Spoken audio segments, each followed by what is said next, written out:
Friends, ఇప్పుడే అందిన వార్త. ఎమ్మెల్సీ కవిత బెయిల్ పిటిషన్ పైన కోర్టు సంచలన తీర్పు అంటూ వార్తలు అయితే వినిపిస్తున్నాయండి. ఆ విషయాలు చెప్పడానికి వీడియో చేయడం జరుగుతుంది. చాలా మంది వీడియోస్ ఉన్నారు కానీ సబ్స్క్రైబ్ మర్చిపోతున్నారండి. దయచేసి ఈ ఛానల్ సబ్స్క్రైబ్ చేసుకుని బెల్ ఐకాన్ ఆల్ పైన ట్యాప్ చేయండి. ఇటువంటి ఇంపార్టెంట్ ఇన్ఫర్మేషన్ మిస్ అవ్వకుండా మీ ఫోన్ నోటిఫికేషన్ రూపంలో వస్తుందండి. చాలా మంది చూస్తున్నారు కానీ లైక్ చేయడం లేదు. దయచేసి లైక్ చేయండి. ఇన్ఫర్మేషన్ మరింత మంది రీచ్ చేసిన వారు అవుతాం. లిక్కర్ స్కామ్ కేసులో ఎమ్మెల్సీ కవితకు షాక్ తగిలింది. ఆమె జ్యుడిషియల్ కస్టడీని మరోసారి rows avenue court పొడిగించింది.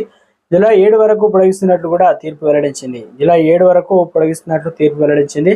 Delhi liquor scam CBI కేసులో నేటితో ఎమ్మెల్సీ కవిత జ్యుడిషియల్ కస్టడీ ముగుస్తున్న క్రమంలో ఆమెను వర్చువల్గా కోర్టులో హాజరుపరిచారు అధికారులు. లిక్కర్ స్కామ్ కేసులో ఎమ్మెల్సీ కవిత మార్చి 15న ఈడీ అధికారులు అరెస్ట్ చేసిన సంగతి కూడా తెలిసిందే.